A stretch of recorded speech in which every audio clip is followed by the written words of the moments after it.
Saludos y bienvenidos a este conversatorio del Seminario Reformado Latinoamericano. En esta oportunidad vamos a hablar sobre las evidencias a favor de la autoridad bíblica. Me acompañan en esta ocasión el pastor Luis Muñoz, pastor de la Iglesia Bautista Reformada de Barquisimeto. Saludos, pastor. Hola Alejandro, feliz de estar acá y por supuesto de compartir la mesa con José Ángel, una bendición para nosotros. Sí, y a mi derecha está el pastor José Ángel Ramírez, es nuestro invitado especial. Él es también pastor en la Iglesia Reformada Nación de Dios, magíster en estudios teológicos, trabaja con el seminario y también con el Westminster, o sea que es un hombre muy preparado y sobre todo en el ámbito de la apologética. Entonces, en esta oportunidad queremos específicamente analizar y defender la autoridad de la Biblia cuando defendemos la fe. Y específicamente quiero dar un poco el contexto porque es común que cuando vamos a defender la fe o estamos en medio de un evangelismo, surge el tema de la autoridad de la Biblia. La gente se pregunta, ¿verdad? ¿Por qué tú crees que la Biblia es la palabra de Dios? Entonces, en ese punto surge una tensión. Tenemos, por ejemplo, el comentario de R.C. Sproul en su libro ¿Cómo defender la fe? Él dice lo siguiente: si intentamos defender las verdades afirmadas por la Biblia mediante el uso de argumentos lógicos o empíricos, nos arriesgamos a ser vistos como alguien que compromete la pureza de la fe cristiana al someter a Dios a exámenes humanos. Richard Platt, también en su libro Todo pensamiento cautivo, ¿cierto? Él dice, el cristiano busca en las escrituras la autoridad divina para las preguntas que debe responder. Entonces, la atención es la que sigue. ¿Decimos que la Biblia es la palabra de Dios porque ella lo dice o buscaremos en otro lugar alguna evidencia que nos lleve a la conclusión de que la Biblia es la palabra de Dios? Estaríamos cayendo en un argumento circular, una petición de principios, si decimos que la Biblia evidentemente es la palabra de Dios porque ella lo dice. ¿Qué piensan ustedes? Sí, bueno, como te mencionaba hace un momento fuera de la grabación, hay un concepto bastante importante en la teología histórica, pero profundizada en la teología reformada, y es la idea de el automotos, o que la escritura es autoatestiguadora o autentificable. Es decir, ella misma se demuestra a sí misma como palabra de Dios, y es como, esta es una cuestión como de autoridad. Es decir, ¿por qué creemos que la Biblia es palabra de Dios? Si, si esa evidencia o ese testimonio viene de la iglesia, por ejemplo, la iglesia como hacían los católicos romanos en el siglo XVII y como todavía lo hacen, la Biblia es palabra de Dios porque la iglesia dice que la Biblia es palabra de Dios, entonces la autoridad es de la iglesia, es decir, es la iglesia la que le da el estatus de divinidad a la Biblia. Entonces la iglesia se convierte en mayor autoridad que la misma Biblia. Si ese estatus se lo da, lo da la razón humana o la evidencia o la lógica, entonces el hombre, su razón, su lógica o las evidencias se convierten en la mayor autoridad para nosotros, por encima de la Biblia. Pero nosotros sostenemos lo que se llama sola escritura, que bueno, esto hay que explicarlo porque sola en latín no significa solitario, es decir, no estamos diciendo que la escritura sea solitaria y que no haya otras autoridades. Por supuesto hay otras autoridades y otros medios, pero ese sola implica el hecho de que es máxima, es decir, todas las demás autoridades se subordinan a esta autoridad. En ese orden de ideas, si nosotros le conferimos autoridad a la Biblia fuera de ella misma, entonces estamos subordinando a las escrituras a una autoridad por encima de ella. Sí, lógicamente esto sería absurdo con la sola escritura. Por el contrario, nosotros afirmamos que la escritura es su máxima autoridad porque ella misma afirma ser la máxima autoridad, es decir, porque Dios mismo habla en ella como su máxima autoridad y ella misma se declara ser la palabra de Dios y Dios mismo declara estar hablándonos ahí con la máxima autoridad. Entonces, ella se atestigua a sí misma como la máxima autoridad porque ella misma declara de sí misma que ella es la palabra de Dios y Dios mismo habla con esa autoridad allí, ¿no? Entonces, eso es lo que se llama autoatestiguadora o autoautentificante. Ella misma dice ser la palabra de Dios y eso lo convierte en la máxima autoridad. Es el punto de partida nuestro. Es decir, desde ahí hacia atrás no hay nada. Desde ahí salimos hacia adelante dando por sentado que ella es lo que dice ser de sí misma y eso lo convierte por encima de cualquier otra cuestión. Hay unas cuestiones secundarias como el testimonio de la iglesia, las evidencias internas, pero todo eso viene siendo secundario como algo que complementa la autoridad, pero no que fundamenta la autoridad. La autoridad se fundamenta en la misma palabra de Dios que habla allí, ¿no? Eso es lo que implica el concepto de autoatestiguadora. Ella misma se atestigua. Así, hay una cita muy interesante que yo tengo aquí de Germán Bavinck. Déjame y te la leo porque Germán Bavinck es uno de los hombres más reconocidos en nuestra tradición reformada como uno de los más grandes eruditos de los sistemáticos de nuestra tradición. Es un hombre cuando uno menciona su apellido ya por sí mismo ya da una autoridad por toda su formación, ¿no? Y él dice lo siguiente: pero la autoridad de la escritura descansa en sí misma y no puede ser probada de forma externa. La Sagrada Escritura es autoatestiguada, automotus. Por lo tanto, el fundamento es el fundamento final de la fe. No se puede avanzar en un terreno más profundo. A la pregunta, ¿por qué crees en la Escritura? La única respuesta es porque es la palabra de Dios. Pero si la siguiente pregunta es, ¿por qué crees que la Sagrada Escritura es la palabra de Dios? Un cristiano no puede responder más allá, es decir, parte desde ahí como su autoridad máxima, su punto de partida. Los reformadores le llamaron principio cognoscendi, es decir, el principio de conocimiento. El principio aquí no es como lo primero, sino el fundamento, como de donde se parte, ¿cierto? Ese cristiano ciertamente apelará a las marcas, podemos apelar a las marcas, podemos apelar a los criterios de la Escritura, a la majestuosidad de su estilo, a la sublimidad de su contenido, a la profundidad de sus ideas, al abundante fruto que ha dado, etcétera. Pero estos no son el fundamento de su fe, son simplemente los atributos y las características que la mente creyente descubre más tarde en las Escrituras. Así como las pruebas de la existencia de Dios no preceden ni sustentan la fe, sino que fluyen de ella y son construidas por ella. Hay un lema histórico en la apologética que es en latín credo ut intelligans, es decir, creo para entender. Entonces nadie entiende para creer. Si nosotros buscamos entender para creer, ni entenderemos ni creeremos.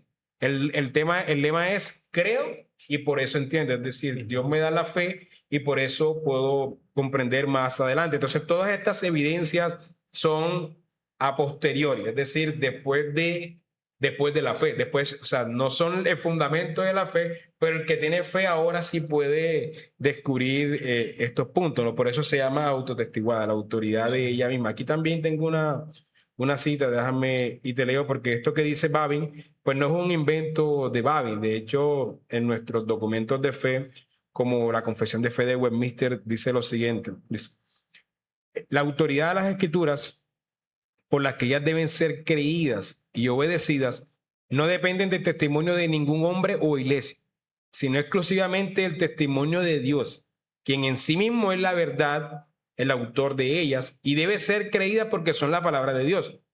El testimonio de la iglesia, por supuesto, puede movernos, puede inducirnos a tener para las Santas Escrituras una estimación alta y reverencial. Es decir, no se menosprecia ese testimonio, pero se le da su lugar. No se convierte en el fundamento. Es un testimonio importante de los hombres, de la iglesia, a la vez que el carácter celestial del contenido de la Biblia, la eficacia de su doctrina, la majestad de su estilo, la armonía de todas sus partes, el fin que se propone alcanzar en todo, que es el dar la gloria a Dios, el claro descubrimiento que hace el único modo por el cual se puede alcanzar la salvación el hombre, y las muchas otras incomparables excelencias y su entera perfección, son todos argumentos por los cuales la Biblia demuestra abundantemente que es la palabra de Dios. No se menosprecia, son importantes. Sin embargo, dice la confesión, nuestra persuasión y completa seguridad de que su verdad es infalible y su autoridad divina proviene de la obra del Espíritu Santo, quien da testimonio a nuestro corazón con la palabra divina y por medio de ella. Entonces, el Espíritu Santo atestigua a nuestro corazón, como decía el Señor Jesucristo, las ovejas oyen mi voz y me siguen. Ahí está la palabra autotestiguada y son las ovejas las que por medio del Espíritu Santo reconocen esa autoridad ahí. Sí, Pastor Luis, poniendo el tema de una forma muy práctica, cuando un joven en un liceo, en una universidad, se enfrenta a sus compañeros, a su profesor, que le dice, yo no creo en la Biblia, ¿por qué tú crees en la Biblia? ¿Qué lugar crees que ocupa la vergüenza en decir, yo creo que la Biblia es la palabra de Dios y punto? ¿Hasta qué lugar nuestra fe, nuestra fortaleza en la misma palabra tiene una incidencia en esa respuesta firme y decir, porque ella es la palabra de Dios? Sí, de hecho, para responder tu planteamiento y en continuidad de lo que decía José Ángel, tenemos que entender que la batalla no es sobre las evidencias, sino más bien que la batalla está dentro de las presuposiciones. Es un marco filosófico. Las personas simplemente dentro de su presuposición inicial, bueno, tú eres experto en esa área, mucho más que yo, por supuesto, es lo que hace que las personas quieran hacer esas afirmaciones. Los cristianos no debemos dejarnos poner en el terreno por ejemplo, de que nos digan, muéstrame que la palabra de Dios es la Biblia sin la Biblia. Porque el fundamento, como decía claramente José Ángel, de la verdad, del conocimiento, viene de la Biblia. Dios se ha revelado. Nosotros no podemos apelar a un conocimiento anterior a ese porque no existe. Es lo que entendemos los cristianos. Entonces, más bien yo le diría a un muchacho, a un estudiante, en esos lugares donde le quieran a veces poner en ese 3 y 2, que pueda voltear la propuesta y decir, bueno, muéstrame tú que Dios no existe, pero usando solo la Biblia. O sea, le vas a cortar también su argumento, lo saca de su lugar cómodo para que él ahora, utilizando la Biblia, él tiene que probar que Dios no existe. Él no lo va a aceptar. Bueno, así nosotros podemos también decirle, no aceptamos que tú me saques sin usar la Biblia, que yo no pueda usar la Biblia para defender la palabra del Señor, para defender la verdad, porque precisamente es la Biblia de donde yo parto, que es el conocimiento de la verdad. Sí. Ahí los libros de apologética, sobre todo presuposicional, hablan de los principios del conocimiento que son indemostrables, ¿cierto? Incluso para un científico, él tiene que partir de unos presupuestos que son indemostrables. Son su axioma principal, lo que le llaman. El axioma es una verdad autoevidente, ¿verdad? Tengo entendido yo, que no tiene por qué demostrarse. Y más bien tú construyes, ¿verdad? La coherencia de ese axioma se demuestra por la construcción del argumento que tú haces a partir de él. Sí. El naturalista va a empezar con su axioma de que los milagros no existen, no hay fuerzas, ¿verdad? Más allá de de lo empírico, de lo que los sentidos pueden ver, probar. Entonces, bueno, es muy fácil debatir empezando ese axioma. Inclusive podemos ponernos con él y construir el axioma y demostrar la incoherencia de su argumento. Sí, exacto. Cuando por ejemplo, un incrédulo nos pide a nosotros que, bueno, pruébame que la Biblia es la palabra de Dios. Una pregunta que pues, nosotros podemos hacerle es, ¿cómo quieres que te la pruebe? ¿Cómo quieres que te pruebe que la Biblia es la palabra de Dios? ¿Qué tipo de evidencia tú quieres? ¿O qué tipo de evidencia tú necesitas para que se pruebe que la Biblia es la palabra de Dios? Y la respuesta que vamos a recibir nos va a mostrar dónde está la autoridad de él. Sí, por ejemplo, él nos va a decir, nos puede decir como, bueno, no sé, arqueología o en un laboratorio, etcétera. Nos va a mostrar dónde está la autoridad de él. Entonces nosotros podemos ahora retar su propia autoridad. Por ejemplo, está bien, tú piensas que a través de la arqueología podemos saber esto, pero entonces ya estás asumiendo unos principios de que el pasado se comportó como el presente, o sea, estás asumiendo un montón de principios y es válida la pregunta de cómo en su visión del mundo es eso posible. Sí, por ejemplo, si él pone en duda los milagros, como mencionabas hace un momento, ¿no? No, es que los milagros no hay porque muéstrame un milagro, vamos a un milagro, pero incluso si le haríamos un milagro en ese momento, buscaría alguna respuesta naturalista por qué está ocurriendo ese milagro, exactamente. Entonces ya hay un principio donde él está partiendo, donde no hay milagros porque ya es un naturalista, todo ocurre naturalmente. Entonces nosotros podemos poner en duda su mismo principio. Su axioma principal. Si el naturalismo es verdad, ¿cómo podemos nosotros, siendo que venimos del azar y que no hay nada que esté guiando todo lo que somos, ¿cierto? ¿Cómo podríamos nosotros confiar en nuestras facultades de conocimiento, como la racionalidad, la lógica, etcétera, si no tienen ningún fundamento? Es decir, si lo último en el universo es lo irracional, porque no hay una mente racional controlándolo todo, sino que todo es irracional y de forma irracional nosotros somos seres con capacidad de razonar, ¿no? ¿Cómo podría justificar la racionalidad en medio de un océano irracional? Van Til hay una ilustración muy bonita que hace Van Til. Él dice como, imaginemos a un hombre de agua, en un océano de agua, infinitamente extendido, sin fondo, sin los lados. El hombre de agua está en medio de un océano de agua y quiere salir del agua. Y para escapar del agua se hace una escalera de agua y la pone sobre el agua y contra el agua y busca escapar del agua. O sea, ¿cómo un hombre de agua con una escalera de agua puede escapar de un océano infinitamente extendido de agua? Así se debe presentar la imagen del hombre que quiere a través de su razón escapar de un mar irracional. Sí, o sea, quiere hacer una escalera de razón cuando él vive en un mar irracional que ha producido su misma racionalidad. O sea, él está totalmente desesperado. Entonces nosotros podíamos mostrar que su misma autoridad no solamente es circular, sino que no se justifica a sí misma. Caso contrario, en la autoridad que nosotros suponemos que la escritura es la palabra de Dios y partimos de ahí. Sí, esto es circular, pero preferimos razonar circularmente a no razonar en absoluto. Partimos de aquí, pero partimos bajo la autoridad de un Dios que está por encima de nosotros y que nos da la justificación de que nuestra racionalidad es posible porque somos seres hechos a su imagen, de un ser que es absolutamente racional, por ejemplo. Entonces, aquí partimos, o sea, este es nuestro punto de partida, no hay una autoridad por detrás. Por supuesto, está la autoridad de Dios como aquel que se revela, pero para nosotros humanamente es la autoridad que es su palabra, viene siendo nuestra máxima autoridad y no hay nada por encima de eso. Nosotros partimos de aquí como nuestro punto de partida y no debemos por qué avergonzarnos de eso. Los incrédulos también van a tener un punto de partida que ellos no lo conocen. Claro. Ellos no están conscientes de eso, pero es nuestro deber como mostrarle cuál es el punto de partida de ella en su misma pregunta sobre cómo quieres que te pruebes que la Biblia es palabra de Dios y luego mostrarle que su punto de partida está en crisis. Si no supone a Dios, su punto de partida es absurdo. Exacto, es absurdo. Exacto, es lo que iba a decir. Como otros pensadores, como Schaeffer ha dicho, el hombre solo puede pensar después de los pensamientos de Dios. Y que podemos demostrar, como tú decías, que pretender ser autónomos es una irracionalidad completa. Así y es. que obviamente, incluyendo la Biblia, ser autónomo es la definición exacta del pecado, que es precisamente un desconocimiento y una rebeldía ante el Dios creador al cual nosotros le debemos. Así Y en es. últimas, creo que también es cuando a veces Dios nos permite estar en ese tipo de conversaciones. Es una oportunidad para evangelizar, porque en última, ¿verdad? Que lo que se autentica, lo que autentica que la Biblia es la palabra del Señor, es que, y por ejemplo, vamos a partir de por qué no otro libro, y por qué otros libros sagrados no pueden ser esa la palabra de Dios, y por qué la Biblia así. Bueno, es porque la Biblia habla de la resurrección.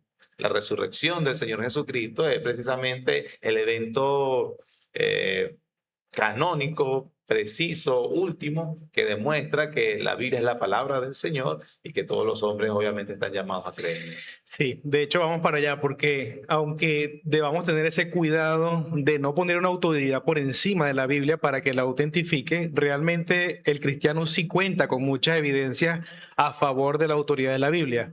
Jeffrey Johnson, en este libro titulado Lo absurdo de la incredulidad, él dice: no necesitamos argumentos racionales o pruebas empíricas para creer en el Evangelio de Jesucristo, pero dado que el Evangelio es verdadero, es verificable por medio de argumentación lógica y evidencias históricas y empíricas.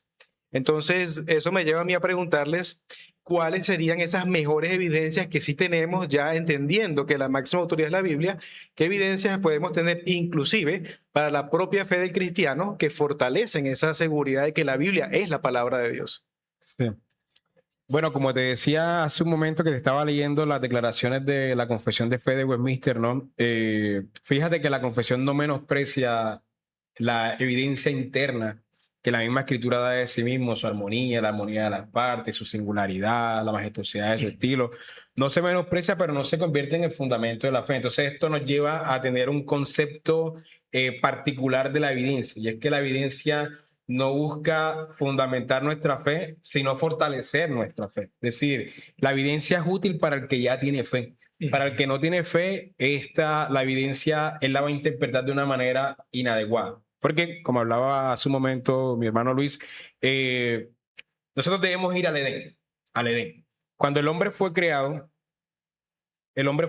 con una racionalidad. pero su racionalidad funcionaba en un contexto de pacto, un contexto de relación con Dios. Entonces, la forma adecuada en que funciona la racionalidad es bajo la subordinación divina. Es decir, es racional lo que Dios dice. Entonces, nosotros nos subordinamos a lo que Dios dice. De ahí las palabras de Schaeffer, ¿no?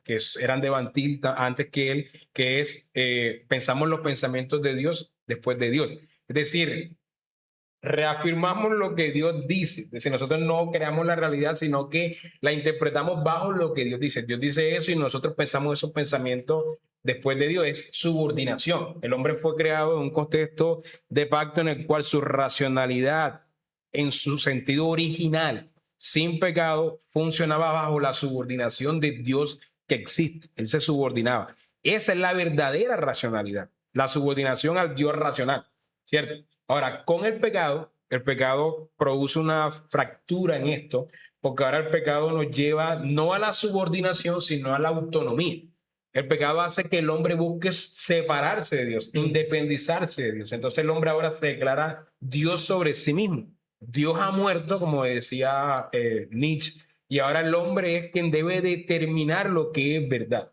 El hombre se declara Dios para sí. Su razón se convierte en la autoridad máxima, una autoridad que se independiza y no se subordina a Dios. Entonces, un hombre así es un hombre que cuando ve la evidencia no, o sea, la interpreta desde unos lentes que ya están totalmente distorsionados. Entonces aquí es cuando viene algo que Dios hace muy precioso en nosotros. Cuando Dios nos regenera, nos da el nuevo nacimiento, nuestros lentes son cambiados. Entonces, ahorita nosotros tres tenemos lentes, ¿cierto? Pero no podemos. Sí, hay una racionalidad regenerada. Los reformadores hacían una distinción entre la razón no regenerada y la razón regenerada. Y la razón regenerada es una razón que vuelve al mismo principio antes de la caída, que es la subordinación. Nosotros creemos en algo porque Dios lo dice y esa es la mayor prueba de que algo es así. Porque nuestra racionalidad, su funcionamiento adecuado es bajo la subordinación. Cuando ella es autónoma, ella se vuelve absurda y no se puede justificar a sí misma. Entonces, bajo la subordinación, ahora nosotros podemos pensar correctamente. Y en la subordinación, ahora podemos ver con estos lentes que la evidencia siempre ha estado ahí, pero éramos ciegos a ella y no podíamos verla o la distorsionábamos, ¿sí? Aunque la evidencia es objetiva, hay un problema psicológico en nosotros, en nuestra vista, que impedían ver esa evidencia con claridad, pero cuando el Espíritu renueva nuestro entendimiento, cambia nuestra mente, nuestra razón ahora es subordinada, ahora nosotros podemos ver claramente la evidencia, y es aquí donde podemos pasar a mostrar evidencia no como fundamento de la fe, sino ahora como fortalecimiento de la fe, ¿sí? Bajo estos lentes que fortalecen nuestra fe, pero no la fundamentan. Entonces, no se menosprecia la evidencia, pero se coloca en su lugar. Entonces, el deber nuestro no es, como defensores de la fe, no es convencer a nadie, porque ese poder no lo tenemos nosotros. La fe es un don de Dios. A menos que Dios cambie tu mente, regenere tu ser, para que tu mente sea una mente subordinada como debía serlo desde la originalidad, no en el Edén, para que tus lentes puedan interpretar correctamente la evidencia, necesitamos que el Espíritu Santo obre en nosotros, y eso es un poder que ninguno de nosotros tiene. Cuando nosotros tratamos de convencer a un hombre, estamos perdiendo el foco, porque nosotros no podemos convencer a nadie. Debemos entender estas barreras espirituales y físicas que ya hay en el incrédulo. Entonces, es como tratar de dialogar con alguien que de entrada ya tiene un principio en su corazón de rechazo. Entonces nosotros debemos estar conscientes de eso. Mi deber no es convencerlo, porque esa es la obra del Espíritu Santo. Mi deber en la defensa de la fe es presentar argumentos fieles a lo que Dios dice, y ya luego será el trabajo de Dios darle la fe a este individuo, ¿no? Eso nos quita, digamos, un peso de encima. Nos quita un peso de encima, porque ya en la defensa de la fe no buscamos reducir la fe para que el incrédulo la acepte, que es la tentación que tenemos, sino que ahora buscamos ser fiel a lo que Dios dice, tratando de comunicarnos de una manera que el incrédulo pueda entender, pero sin perder esa fidelidad, y luego la obra restante del Espíritu Santo. Y esto nos da un concepto cristiano de lo que es la evidencia, de cómo presentar la evidencia en el espíritu en que debemos presentarlo, y nos da un contexto teológico para entender qué es lo que ocurre detrás de un debate apologético, entendiendo quién es el incrédulo y por qué en un mismo debate sobre una evidencia particular el incrédulo no puede ver lo que nosotros podemos ver. Nuevamente los lentes. Una persona sin lentes, si tiene miopía o tiene astigmatismo, es posible que no pueda identificar bien lo que está enfrente de sí. Va a ver la realidad distorsionada. Va a haber una realidad distorsionada, pero el que tiene los lentes ahora puede enfocar bien lo que ya ahí está presente. Esto es importante tenerlo de fondo en un contexto de demostrar que la Biblia es palabra de Dios. Un ejemplo de lo que tú acabas de decir, y es como lo que veo que va a la pregunta, hay muchas evidencias, muchas líneas que se puede demostrar que la Biblia obviamente es auténtica. Está la evidencia científica, la evidencia arqueológica, la evidencia histórica universal.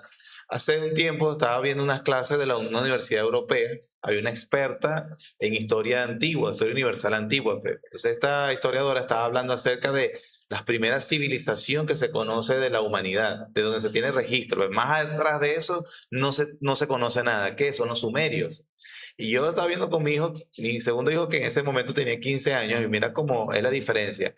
Ella hablaba acerca de la civilización sumeria y entonces comienza a aclarar que en los descubrimientos han encontrado zigurats, lo que ellos llaman zigurats. Los zigurats son torres que construía esa civilización para el encuentro con Dios o con la divinidad. Y decía ella, según lo que han descubierto, que era una forma que se utilizaba en esos tiempos para una forma de llegar al cielo y tener contacto con Dios. Yo miraba a mi hijo, o sea, sin decir nada, y me decía, pero está hablando de Génesis 11, me dijo.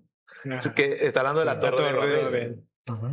Sigue la muy interesante charla porque es una universidad no cristiana y mira cómo tratan la evidencia. Entonces ella empieza a hablar de que en ese momento se tiene entendido que hubo una división de civilizaciones también y que los historiadores se rebanan los sesos tratando de entender algo que no han podido entender, que es cómo es que en esa zona de la antigua civilización sumeria, en un momento dado comenzaron a darse idiomas diferentes y que no tienen relación. Porque sabes que, por ejemplo, el español, que si viene de una familia de idiomas, viene de la lengua romance y tal, el latín y esto, tal, el francés y el italiano, pero que allí hay un evento que ellos no saben qué es, que hizo que el acadio, el egipcio, el hebreo, de alguna forma surgiera inexplicablemente, dice él.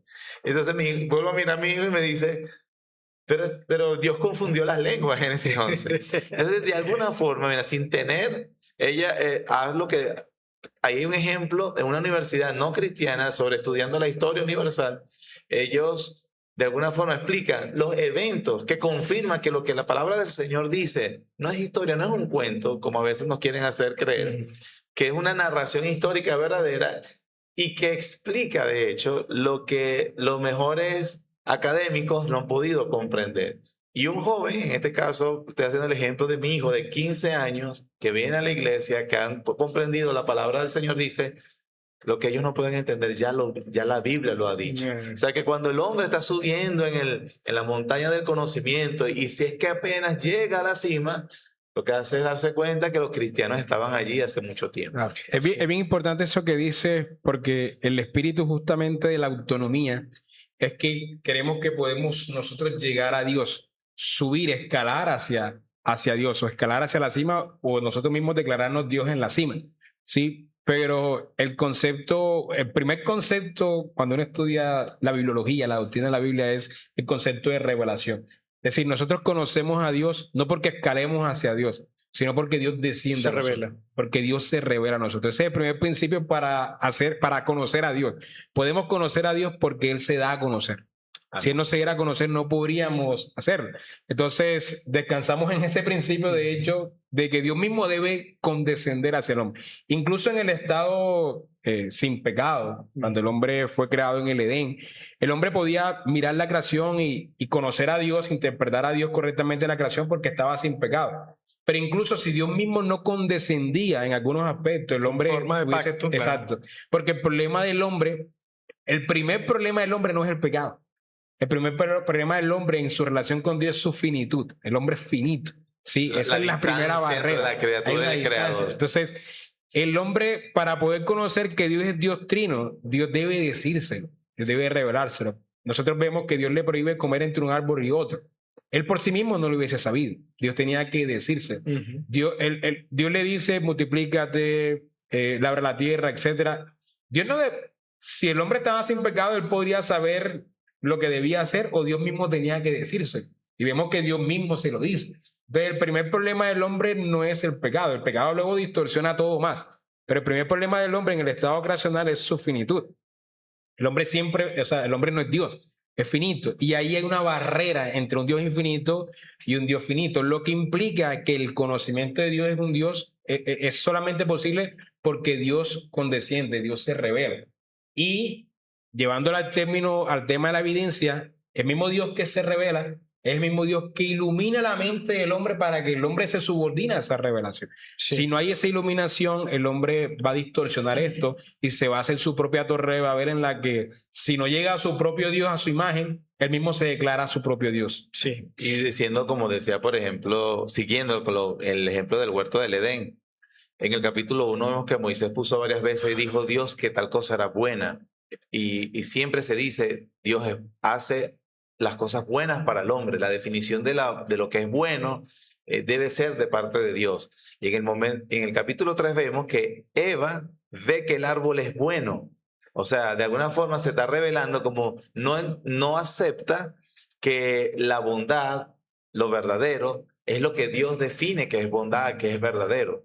Y lo que vemos en el huerto de Edén es lo que estamos viendo hoy día en el siglo XXI, donde Satanás hace la misma estrategia. Donde Dios puso un punto, Satanás pone una pregunta, pone un signo de interrogación. Donde Dios dice, no comas de este árbol, Satanás pone y punto, y ya. Y el hombre debe simplemente reconocer que Dios es la autoridad para la verdad. Viene el hombre, Satanás dice, con que Dios dijo. Entonces siempre está esa subjetividad de poner en duda lo que Dios ha dicho Sí. que es bueno. Tengo por acá otras evidencias. Por ejemplo, se dice que ningún otro libro antiguo tiene más manuscritos que el Nuevo Testamento. Cerca de 6.000 copias del Nuevo Testamento. Y ninguna otra obra tiene manuscritos que se acerquen tanto al original en cuestión de tiempo. Tenemos un manuscrito que data del año 110, 115, o sea que la distancia entre los eventos y el registro histórico es muy corta, lo cual hace más confiable la copia del documento. Cosa que no sucede con clásicos griegos, como por ejemplo los clásicos de Homero, la Ilíada y muchos otros clásicos griegos que se tienen mucho menos evidencia y no se pone en duda. Claro. Déjame Y en estos días recordaba con un hermano que incluso en nuestro contexto venezolano, seguramente que las cartas del Libertador no tienen tantas copias para nosotros ahora, con un método científico, demostrar que dijo tal o cual cosa. O sea, Exacto. sería imposible aplicarle la misma crítica de la Biblia a otro documento histórico, pues básicamente no tendríamos conocimiento. ¿Ibas a decir algo, pastor? Déjame, te doy algunas evidencias internas, porque hasta el momento hemos estado construyendo como el concepto cristiano de lo que es la evidencia. Sí. De cómo entendemos la evidencia y lo que está detrás, ¿no? De que la evidencia no fundamenta nuestra fe.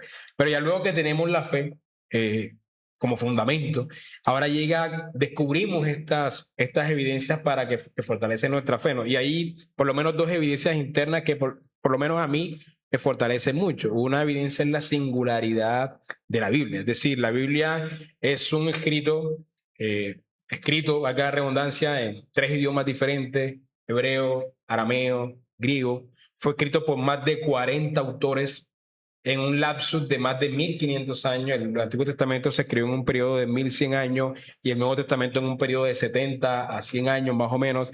Esto fue escrito por más de 40 autores que escribieron en diferentes lugares. Algunos escribieron en Egipto, otros en Babilonia, otros en Roma, otros en Israel.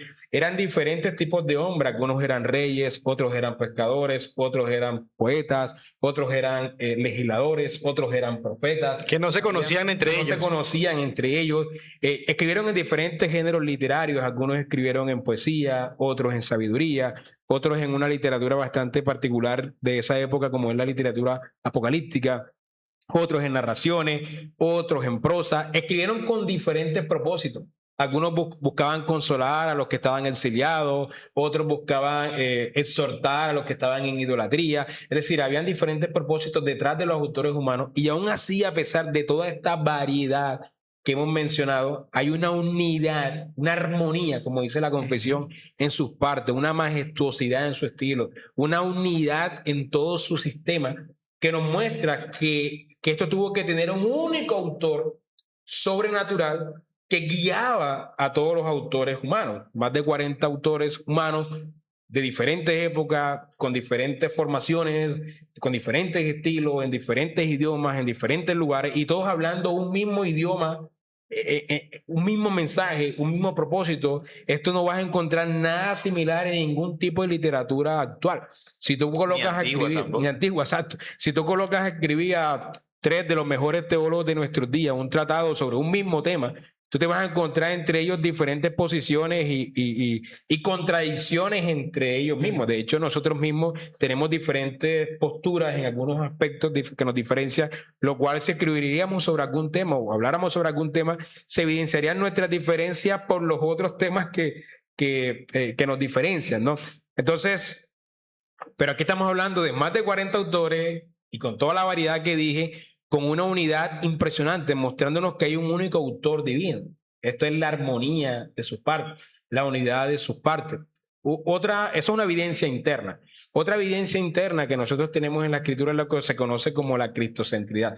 Y en lo particular, esta es una de las evidencias que a mí más fortalece mi fe, porque cuando nosotros pensamos en Cristo, normalmente en el mundo evangélico contemporáneo, cuando uno piensa en Cristo y uno va a predicar sobre Cristo, pues uno tiene que ir al Nuevo Testamento, los evangelios o las cartas que hablan claramente de Cristo. Y uno cree que el Antiguo Testamento como que Cristo está ausente. Pero cuando hablamos de la cristocentridad, nos damos cuenta que todo el Antiguo Testamento, estos más de 40 autores en diferentes lugares, en diferentes contextos históricos, con diferentes formaciones, nos estaban escribiendo de Cristo de diferentes maneras. Por ejemplo, lo que llamamos las sombras o la tipología. Es decir, hechos, eventos, objetos, animales, personas, son un anuncio sombrío de lo que Cristo hará después. Por ejemplo, nosotros nos vamos a Adán y hay un segundo Adán, ¿cierto? Hay un Adán. El tabernáculo. El tabernáculo, el arca de Noé es un tipo de Cristo, que el que no está en el arca no tiene salvación, el cordero, los tipos del templo, el sacerdote, José, los mismos personajes. Un libertador, un salvador de su propia familia que llegó al poder a través del sufrimiento. Un rey, David, etcétera. O sea, los personajes en sí mismos, los eventos en sí mismos, los objetos en sí mismos, los animales en sí mismos, todos nos están anunciando algo. Ellos qué tan conscientes eran de estas cosas cuando las escribían. Ellos sabían que había alguien que venía, pero qué tan consciente era de que estaban anunciando sin saberlo lo que el Nuevo Testamento nos confirma.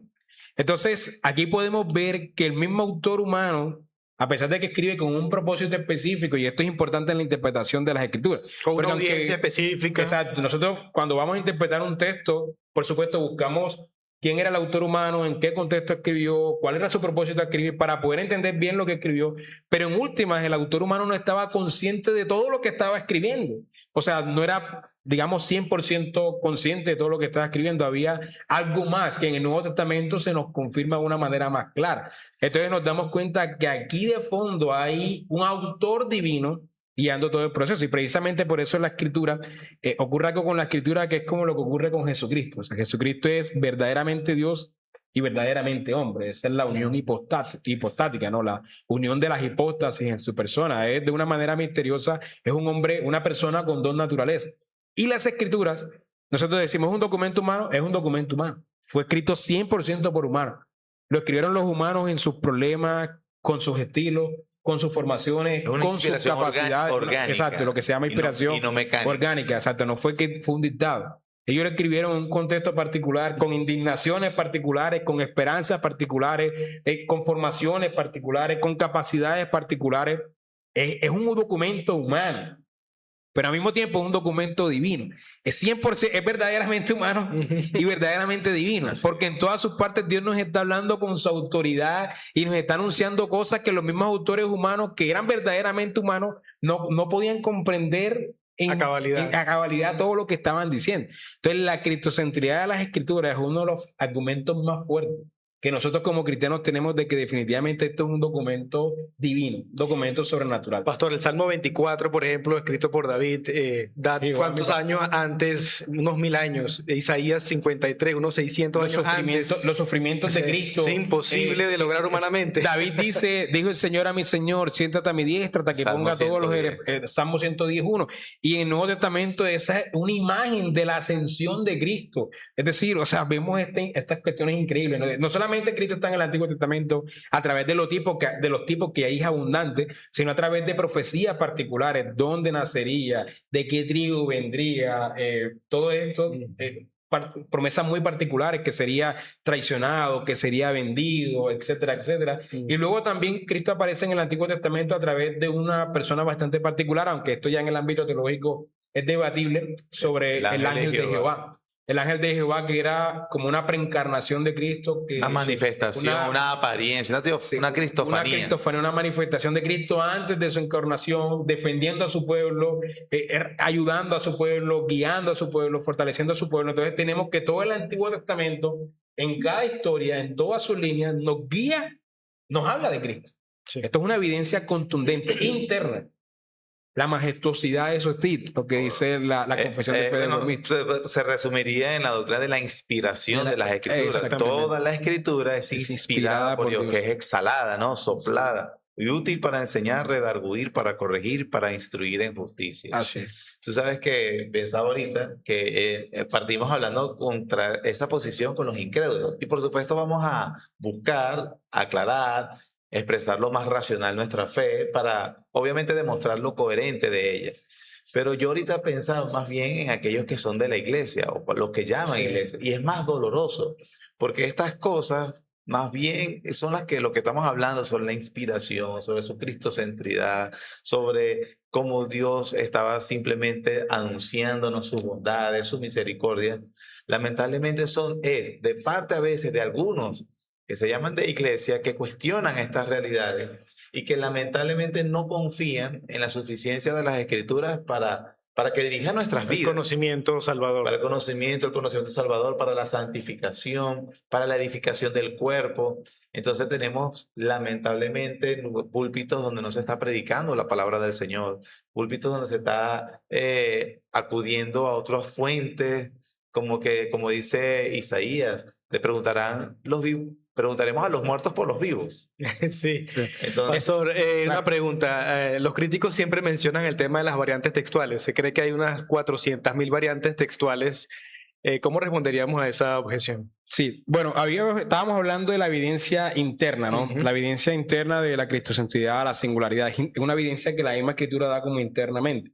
Pero luego tenemos la evidencia externa. Y ya en la evidencia externa, pues ya vienen los aspectos arqueológicos, de profecías que se cumplieron perfectamente, los escritos de Lucas con sus descripciones bastante históricas. Es decir, hay otras evidencias externas. Pero una de las evidencias externas más poderosas es justamente las variantes textuales.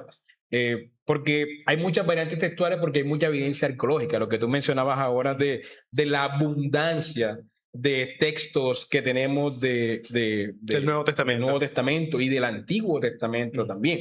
Entonces, hay una evidencia que ningún otro documento histórico tiene.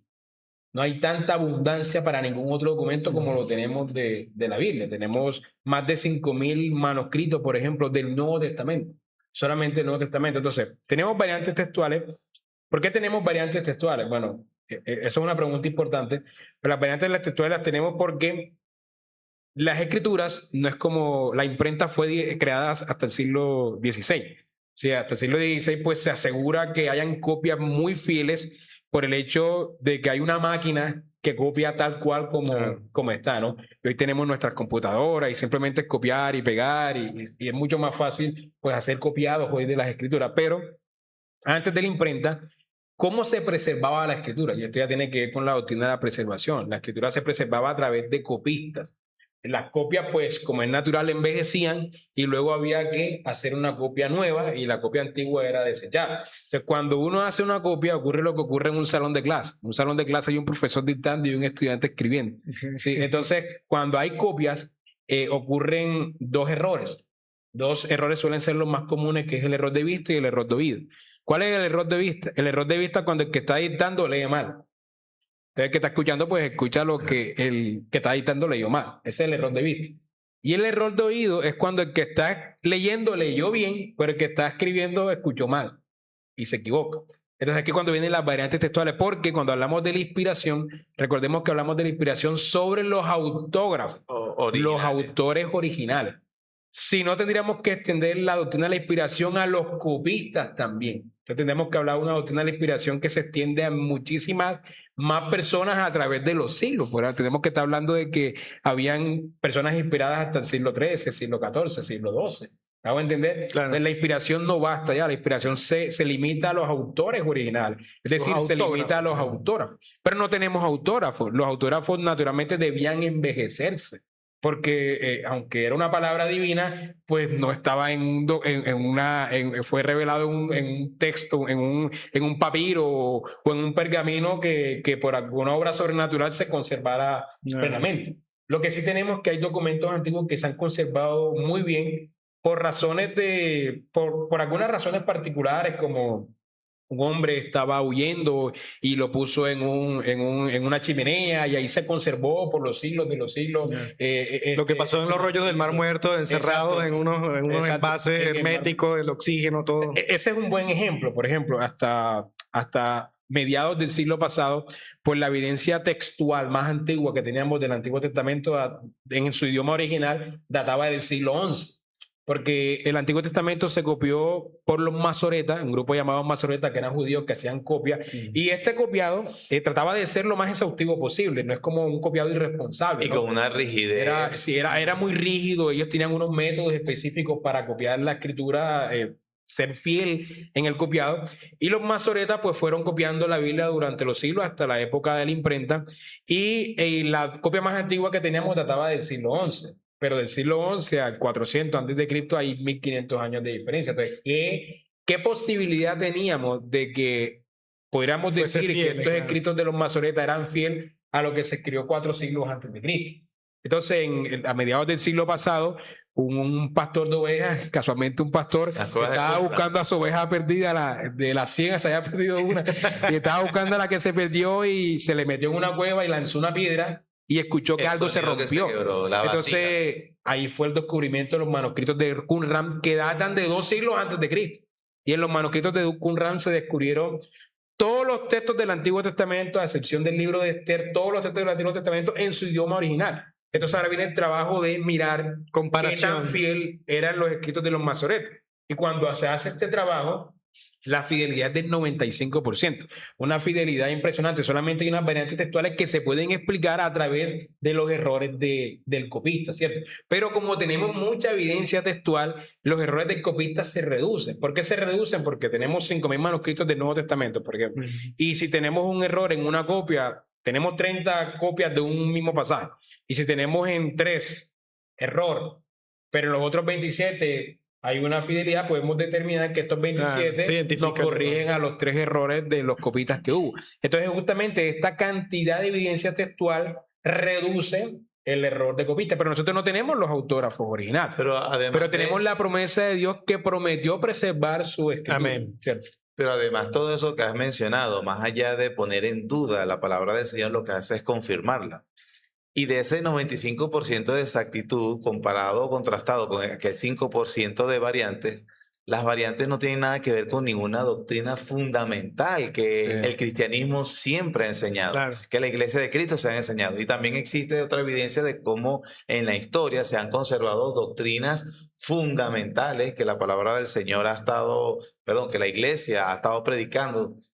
Están los documentos confesionales de diferentes fechas y que aquellas principales doctrinas del cristianismo, como que la iglesia enseñaba que Cristo es Salvador, que Cristo es Hijo de Dios, que Cristo es Dios, hombre, es 100% hombre, 100% divino, que solo a través del sacrificio de Jesucristo tenemos el perdón de pecados. Ninguna de esas variantes contradice esas verdades. Las variantes son cosas mínimas, como por ejemplo, en un texto puede decir él y otro texto dice Dios. Él nos dijo y otro texto dice Dios dijo, y otro texto dice el Señor dijo. Entonces O sea, no ponen en duda nada de lo que la Exacto. iglesia estaba No, enseñando. ninguna variante textual en su misma oración, en su misma frase, pone en peligro lo que se puede entender claramente de allí, ¿no? Y luego, si hay algunas variantes textuales que sí son un poco difíciles, digamos que se puede corregir el problema con textos paralelos. Por ejemplo, si tenemos un problema con algún pasaje de Reyes en un número específico en Reyes, pues Crónica lo corrige, por ejemplo. Exacto. Entonces, son cosas bastante mínimas que no ponen en duda nada, pero que es algo bueno, o sea, es algo, en este sentido, es importante entenderlo, que justamente esas variantes textuales nos llevan a nosotros a descansar únicamente en el Dios que habla. No en la misma Biblia, si no le colocáramos a la Biblia unas velitas Sí. como si ya fuese Dios, no, sino en el Dios que mismo habla. El Dios que mismo ha permitido eso, pero que en aquellos que son sus ovejas pueden reconocer claramente la autoridad con la que él se autoautentifica en la misma escritura. Entonces, digamos que estas variantes textuales permiten mostrarnos que la autoridad está en el Dios que habla en ella, ¿sí? Y que los humanos, por supuesto, aunque hay una promesa de preservación, los humanos son humanos y en la preservación de las escrituras pudieron cometer errores de copia, y por eso la inspiración se aplica únicamente al texto A los autógrafos. autografiado, ¿no? Ahora, tenemos unos textos, como se conoce en la crítica textual, el texto receptus, que dice, bueno, justamente se llama recibido, que es que a través de la iglesia hubo un manuscrito que se fue conservando en la misma iglesia. O sea, así como los masoretas conservaron un manuscrito, Sí. la iglesia conservó un manuscrito del Nuevo Testamento también, y ese texto es bastante fiel a lo que creemos que estaba, a lo que originalmente estaban los autógrafos, porque tenemos la promesa de que Dios preserva su escritura, y a través de estos manuscritos recibido, como la iglesia lo recibe en la época de la imprenta, ese manuscrito ha seguido preservándose hasta nuestros días, ¿cierto? Me llama mucho la atención porque podemos retomar el tema de cómo se observa la evidencia de dos puntos de vista distintos, ¿verdad? Al observar las 400.000 variantes textuales, el incrédulo dice, por eso no creo en la Biblia, pero el creyente dice, por eso creo, porque tengo 6.000 manuscritos y las todos variantes son textuales sí, son y de todos son ortografía. cercanos a su época de inscripción. Por ejemplo, Sí. los textos de Qumran nos llevaron a tener una evidencia textual 1300 años de la que se tenía, a llevarnos a 200 años antes de su escritura. Y tenemos del Nuevo Testamento manuscritos como el papiro de John Ryland, que está datado de principios del siglo II. Y si suponemos que el Evangelio de Juan, como se cree históricamente, fue escrito a finales del siglo I, entonces estamos hablando de una distancia de unos 30, 40 años, es decir, que muy posiblemente este manuscrito de John Ryland sea una copia del original. No el original, pero una copia de del original, claro, del muy autógrafo. posiblemente. Y bueno, estas copias, también hay unos contextos específicos para entender, digamos, tantas variantes textuales, sobre todo más en el Nuevo Testamento, y era el contexto de persecuciones que estuvieron los primeros cristianos, que ellos tenían, bueno, primero ellos copiaban para llevar a otras iglesias, ¿no? Tenía que copiar para evangelizar a la iglesia de Efesios, para evangelizar a la iglesia de Antioquía, para evangelizar, y esas copias no se hacían con tanta rigurosidad como hacían los masoretas, porque estaban también en un contexto de persecución, en el que era más rápido, la claro. cueva, etc. Entonces, hay un contexto histórico que también explica todas estas cuestiones, es un tema bastante Sí, excelente. profundo. Igual en los temas de bibliología eso se abarca muchísimo, ¿no? La canonicidad, etcétera. Sí, así es. Bueno, me gustaría cerrar el conversatorio una vez más concretando el tema del papel del Espíritu Santo en este diálogo apologético y el hecho de que el cristiano no tiene el poder de convencer. Y retomo el ejemplo clásico de un joven en su liceo, en su secundaria, o un joven universitario, o un trabajador, pensando en la población juvenil, cuando se ve enfrentado con esa pregunta, en vez de tratar de conseguir lo que dijo el arqueólogo del momento o el científico, y a veces no, tenemos esa tentación, ¿verdad? No, el profesor John Lennox de Oxford dijo, entonces a mi autoridad como que fuera John Lennox. Entonces, Porque es de Oxford. Pero porque tengo ese deseo de convencerlo. Mira, hay muchos científicos que son cristianos, tú también deberías hacerlo. Entonces, pero finalmente, y lo dicen ambas confesiones de fe, la de Westminster y la de Londres en el capítulo número 1, finalmente es el Espíritu Santo quien convence de que la Biblia es la palabra de Dios. Así que me gustaría que ustedes dieran unas palabras de ánimo para esta población juvenil y para, digamos, de manera general los creyentes, de que confíen y tengan, digamos, esa certeza de que es Dios quien convence. Sí, como hemos dicho en esta breve charla, obviamente podemos descansar que la palabra del Señor, inspirada por Dios, y entender la doctrina de la inspiración con los autógrafos originales, y que hoy la iglesia se beneficia de la obra del Espíritu Santo en su trabajo de iluminación. Él ilumina la palabra del Señor para que nosotros la comprendamos bien. Recordar lo que dice el apóstol Pablo: el hombre natural no percibe las cosas de Dios, no percibe lo que es de Dios, para él son locura. Pero lo que necesitamos entonces es el poder iluminador del Espíritu Santo, que solo viene a través de la palabra del Señor. Entonces podemos confiar en la Biblia, ¿verdad? No tenemos, que es un león, que no tenemos que amenazar: mira, el león te va a comer, sino que abre la jaula, ella se va a defender sola, como un león. Sí, en el siglo XVII, XVI, XVII había un debate que todavía sigue a nuestros días, y era: ¿cómo sabemos que la Biblia es palabra de Dios? Y las respuestas reformadas eran diferentes a la respuesta católica romana. La respuesta católica romana era: creemos que la Biblia es palabra de Dios porque la iglesia Lo dice. da testimonio de que la Biblia es palabra de Dios. Entonces, ¿qué hacía esto? Llevaba la autoridad a la iglesia. Exacto. Porque si pues, creemos que la Biblia es palabra de Dios porque la iglesia lo dice, entonces la máxima autoridad del cristiano, ¿quién es? La iglesia. No es la Biblia. Entonces, cuando se leía y se le preguntaba, bueno, ¿y por qué debemos creer que la iglesia es la máxima autoridad? Entonces ellos decían, porque 1 Timoteo 3:15 dice que la iglesia es columna y baluarte de la verdad. Entonces la autoridad de la iglesia se fundamentaba en la Biblia. Entonces, ¿dónde estaba la autoridad final? ¿En la Biblia o en la iglesia? Porque si preguntamos de la Biblia, dice que porque la iglesia lo dice. Y si preguntamos por qué la iglesia, dice que la escritura lo dice. Entonces hay un argumento círculo circular vicioso aquí, donde la Biblia se justifica por la iglesia y la iglesia se justifica por la Biblia, y en última, ¿dónde está la autoridad final? ¿Sí? Y déjame leer nuevamente la Confesión de Fe de Westminster, porque aquí podemos entender el contexto en el cual fueron dichas estas palabras. Dice en el párrafo 1, en el capítulo 1, párrafo 4, dice: sin embargo, nuestra persuasión y completa seguridad de que su verdad es infalible y su autoridad divina proviene de la obra del Espíritu Santo, quien da testimonio a nuestro corazón con la palabra divina y por medio de ella. Y el Catecismo Mayor de Westminster pregunta en la 4 pregunta, dice: ¿cómo sabemos que las escrituras son palabras de Dios? Y responde: las escrituras manifiestan en sí mismas que son la palabra de Dios por su majestad y pureza, por el conocimiento de todas sus partes, el consentimiento de todas sus partes, y por el fin que se propone en el todo, el cual es dar toda la gloria a Dios, por la luz y su poder, para convencer a los pecadores, para consolar y edificar a los creyentes para la salvación. Pero el Espíritu de Dios, dando testimonio con las Escrituras y por medio de ellas al corazón del hombre, es el único que puede persuadir plenamente de que son la palabra verdadera de Dios. Ahora, déjame y te muestro que aquí hay dos cosas importantes. Lo primero, y estas dos cosas importantes tienen mucha importancia en la apologética, en nuestra apologética fiel. Lo primero, cuando estamos haciendo una defensa de la fe, debemos tener claro que dependemos del convencimiento del Espíritu Santo. Yo sé que debemos ser lo más exegeta posible, lo más claro posible, lo más erudito posible, lo más retórico posible, presentar los mejores argumentos posibles de la mejor manera en que se pueda. Eso es importante.